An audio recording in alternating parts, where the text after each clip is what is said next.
Hello students, welcome to study your maths. आज का हमारा टॉपिक है रीजनिंग। तो आज हम रीजनिंग के बहुत ही इंपॉर्टेंट प्रश्नों को सॉल्व करेंगे जो CHSL की परीक्षाओं में पूछे गए थे। तो चलिए शुरू करते हैं हमारे पहले क्वेश्चन से। हमारा पहला क्वेश्चन है कि निम्नलिखित शब्दों को एक तार्किक और अर्थपूर्ण क्रम में व्यवस्थित करें। तो यहाँ पर हमें कुछ शब्द दिए हुए हैं जिसमें हमें क्रम में जमाना है इन्हें, कि सबसे पहले क्या आएगा उसके बाद क्या आएगा, इस प्रकार से हमें इन्हें जमाना है। तो चलिए सबसे पहले हम यहाँ पर शब्द देखते हैं कि यहाँ पर क्या क्या शब्द दिए हुए हैं। तो यहाँ पर दिया है दोस्तों हमें फ्लैट, गली, कमरा, अपार्टमेंट और शहर। तो इन पांचों को हमें व्यवस्थित क्रम में जमाना है कि इसमें सबसे पहले क्या आएगा दोस्तों। क्या सबसे पहले फ्लैट आ सकता है, या गली आ सकता है, या कमरा आ सकता है, या अपार्टमेंट आ सकता है, या शहर आ सकता है। तो इसमें सबसे छोटा क्या होता है दोस्तों, इसमें सबसे छोटा होता है एक कमरा। तो कमरा इसमें सबसे पहले नंबर पे आ जाएगा दोस्तों। और कमरे के बाद क्या आता है दोस्तों, कमरे के बाद आता है फ्लैट। तो फ्लैट यहाँ पर पहले नंबर पे, तो यहाँ पर फर्स्ट आ जाएगा दोस्तों। अब फ्लैट के बाद क्या आता है, फ्लैट के बाद आता है अपार्टमेंट। क्या आता है दोस्तों, अपार्टमेंट। तो अपार्टमेंट इसके बाद आ जाएगा। यहाँ पर हो गया कमरा, कमरे के बाद फ्लैट, फ्लैट के बाद अपार्टमेंट, और अपार्टमेंट के बाद क्या आता है दोस्तों, अपार्टमेंट के बाद आ जाएगा गली, क्योंकि अपार्टमेंट के बाद गली आएगा। तो यहाँ पर दूसरा आ जाएगा दोस्तों। इसके बाद लास्ट क्या बचा है, इसके बाद लास्ट बचा है शहर। तो पांचवा क्या आ जाएगा, शहर आ जाएगा। तो इस प्रकार इसका व्यवस्थित क्रम क्या हो जाएगा, 3 1 4 2 5। और इस प्रकार हमारा ऑप्शन नंबर 3 बिल्कुल करेक्ट हो जाएगा। सबसे पहले यहाँ पर आएगा दोस्तों कमरा, कमरे के बाद आएगा फ्लैट, फ्लैट के बाद आएगा अपार्टमेंट, अपार्टमेंट के बाद आएगा गली, और गली के बाद यहाँ पर शहर आ जाएगा। इस प्रकार यह क्रम में व्यवस्थित हो चुका है। चलिए बढ़ते हमारे नेक्स्ट क्वेश्चन की तरफ। हमारा नेक्स्ट क्वेश्चन है कि एक लड़के से परिचय कराते हुए रितिका ने कहा कि यह मेरे पिता के इकलौते पुत्र का पुत्र है। तो रितिका का उस लड़के की माता से क्या संबंध है। तो दोस्तों हमसे यहाँ पर रितिका का उस लड़के की माता से क्या संबंध होगा यह बताना है। तो सबसे पहले यहाँ पर कौन है दोस्तों, रितिका है। तो रितिका का हम यहाँ पर एक सिंबल बन लेते हैं आर। अब रितिका क्या कह रहे हैं कि यह मेरे पिता, अर्थात रितिका के पिता। अब रितिका के पिता कौन है, हमें नहीं पता है, तो इसको हम क्या मान लेते हैं दोस्तों, इसको हम एक्स मान लेते हैं कि रितिका के पिता एक्स है। रितिका के पिता के इकलौते पुत्र, तो इनका इकलौता पुत्र हमें नहीं पता है, तो इसको हम वाई मान लेते हैं दोस्तों। इकलौता पुत्र क्या हो जाएगा, वाई हो जाएगा। अब इकलौते पुत्र का पुत्र है वह लड़का जिसकी तरफ रितिका ने इशारा किया है, इसको हम बी मान लेते हैं दोस्तों। अब रितिका के पिता का इकलौते पुत्र का पुत्र कौन हो गया, बी हो गया। और हमसे पूछा गया इस प्रश्न में कि रितिका का उस लड़के की माता से क्या संबंध है, अर्थात जो बी की माँ होगी। बी की माँ हमें नहीं पता है, तो उसे हम एम मान लेते हैं। तो इस माँ से इसका क्या संबंध है। अब चूंकि आर और वाई आपस में भाई बहन है, तो जो भाई की पत्नी है वह भाई की पत्नी से आर का क्या संबंध हो जाएगा दोस्तों, यह ननद का संबंध हो जाएगा। अर्थात आर की भाभी लगेंगी कौन, एम, और एम की आर क्या लगेगी, एम की ननद लगेंगी। तो इस प्रकार ऑप्शन नंबर 2 बिल्कुल करेक्ट हो जाएगा दोस्तों। और अगर आर से इस लड़के का संबंध पूछा जाता, अर्थात रितिका से इस लड़के का संबंध अगर पूछा जाता, तो इसका आंसर क्या होता दोस्तों, इसका आंसर होता बुआ, क्योंकि बी की बुआ कौन लगेगी, आर लगेगी। चूंकि हमसे यहाँ पर आर की इस बी की माँ का संबंध पूछा गया था आर से, तो हमने बता दिया कि वह उसकी ननद लगेंगी। चलिए बढ़ते हमारे नेक्स्ट क्वेश्चन की तरफ। हमारा नेक्स्ट क्वेश्चन है कि उस विकल्प का चयन करें जिसमें शब्दों का आपस में वही संबंध है जो दिए गए शब्दों के बीच है। तो दोस्तों हमें यहाँ पर एक शब्द दिया है गाय और दूध। तो गाय का दूध से वही संबंध जो हमें दिया है इस प्रश्न में, वही संबंध इस चारों ऑप्शन में से हमें छांटना है कि अन्य किसके बीच यह लॉजिक बैठ सकता है। तो चलिए यहाँ पर देख सकते हैं कि यहाँ पर गाय है, और गाय क्या देती है दोस्तों, गाय हमेशा दूध देती है। तो गाय यहाँ पर क्या दे रही है दोस्तों, गाय यहाँ पर दूध दे रही है। तो इसी प्रकार का संबंध हमें यहाँ पर ऑप्शन में देखना है। तो चलिए देखते हैं चील। तो हमें यहाँ पर चील दिया है दोस्तों, और चील यहाँ पर झपटती है। तो चील यहाँ पर कुछ दे नहीं रही है दोस्तों, यहाँ पर यह झपट रही है, उसका बर्ताव बता रही है। तो यह आंसर तो नहीं हो सकता। अब यहाँ पर देखते हैं दोस्तों बकरी, और यहाँ पर दिया है मिमियाना। तो बकरी मिमियाती है, परंतु यह उसका स्वभाव है, ना कि वह कुछ दे रही है। तो यह भी ऑप्शन नहीं होगा दोस्तों। तीसरा ऑप्शन चेक करते हैं, यहाँ पर है चिड़िया, और यहाँ पर है उड़ना। चिड़िया उड़ती है, यह उसका स्वभाव है। तो यह भी ऑप्शन नहीं हो सकता दोस्तों, क्योंकि यह उसका स्वभाव है, वह हमें कुछ दे नहीं रही है। अब यहाँ पर चौथा ऑप्शन तो बिल्कुल करेक्ट हो जाएगा कि मुर्गी है और यहाँ पर अंडा है।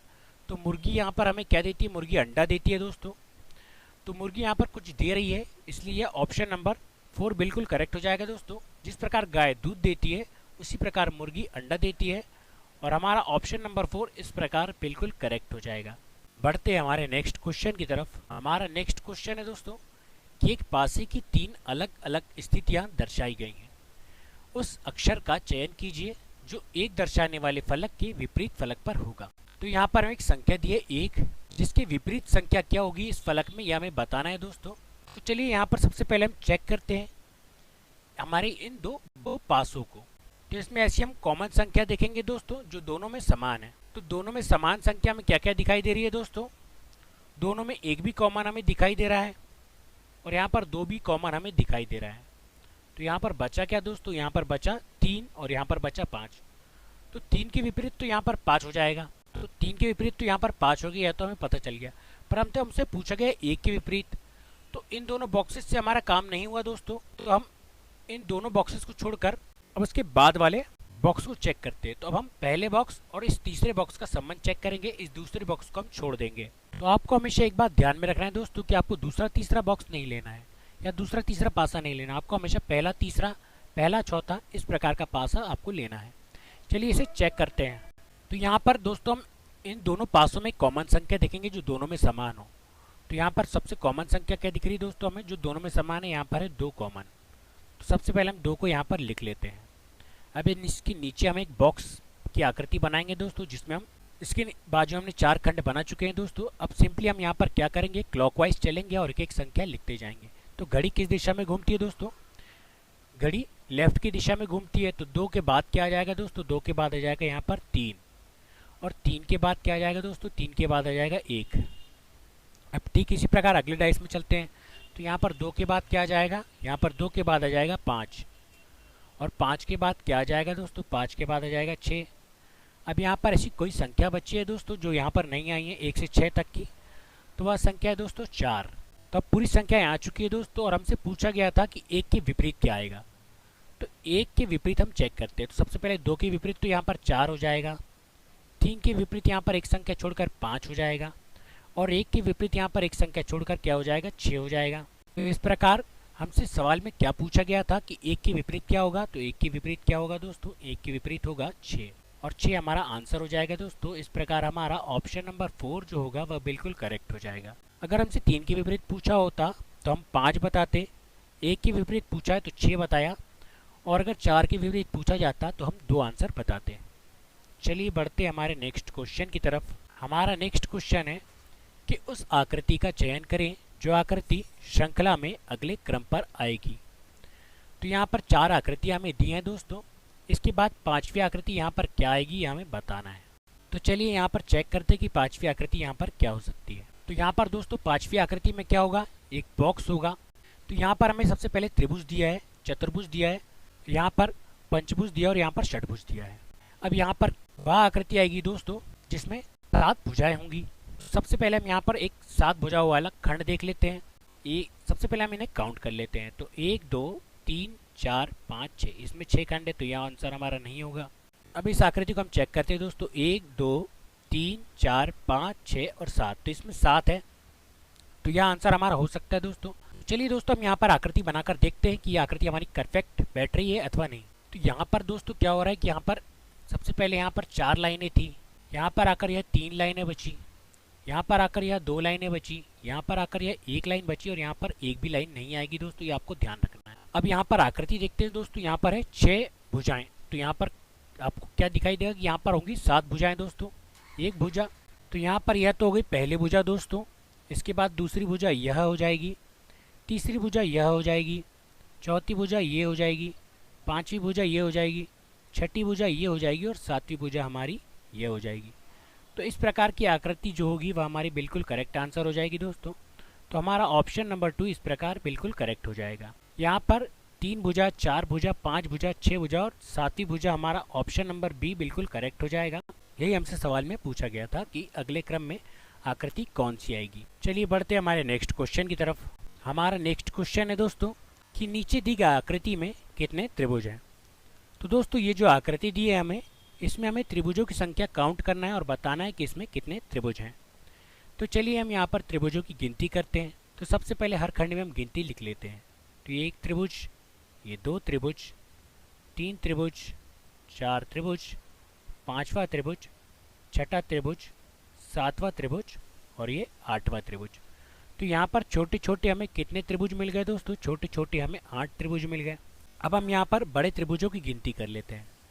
तो सबसे पहले एक ये बड़ा त्रिभुज हो गया दोस्तों, यह पूरा त्रिभुज, एक त्रिभुज। यह हो गया दूसरा एक बड़ा त्रिभुज दोस्तों, यह एक तीसरा बड़ा त्रिभुज हो गया।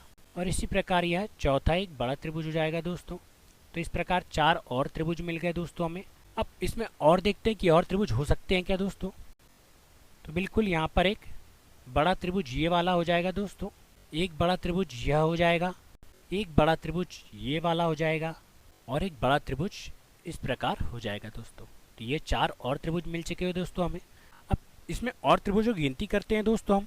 हम थोड़ा कलर चेंज कर लेते हैं दोस्तों, ताकि आपको यहाँ दिखने में कोई दिक्कत ना हो। यहाँ पर हम दोस्तों इस नीले कलर को चूज़ कर लेते हैं। अब यहाँ पर अभी तक हमें कितने त्रिभुज मिल गए? सबसे पहले हमें टोटल कर लेते हैं। तो 8 और 4 12 और 4 16। तो यहाँ पर अभी तक हमें 16 त्रिभुज मिल चुके हैं दोस्तों। अब यहाँ पर एक त्रिभुज यह बड़ा वाला हो जाएगा दोस्तों, एक त्रिभुज ये हो जाएगा और इसके सामने का एक त्रिभुज ये हो जाएगा दोस्तों। तो 2 त्रिभुज ये मिल गए दोस्तों हमें। अब ठीक इसी प्रकार आमने सामने के हमने गिन लिए दोस्तों। अब इधर की जो आमने सामने की त्रिभुज है ये भी 2 त्रिभुज हो जाएंगे दोस्तों, एक त्रिभुज ये वाला और एक त्रिभुज ये सामने वाला। तो ये भी 2 त्रिभुज हो गए दोस्तों। तो इस प्रकार टोटल कितने त्रिभुज हो गए? अब यहाँ पर टोटल यहाँ पर हो गए 20 त्रिभुज। और इस प्रकार हमारा ऑप्शन नंबर 1 जो होगा वह बिल्कुल करेक्ट हो जाएगा दोस्तों। इस आकृति में टोटल कितने त्रिभुज हो जाएंगे? इस आकृति में टोटल 20 त्रिभुज हो जाएंगे और हमारा ऑप्शन नंबर 1 इस प्रकार बिल्कुल करेक्ट हो जाएगा। आज की वीडियो में बस इतना ही दोस्तों। अगर आपको हमारा वीडियो अच्छा लगा है तो हमारे वीडियो को लाइक कीजिए, चैनल को सब्सक्राइब कीजिए और अपने दोस्तों के साथ शेयर कीजिए। और वीडियो अच्छा लगे तो कमेंट ज़रूर कीजिए। वीडियो देखने के लिए धन्यवाद।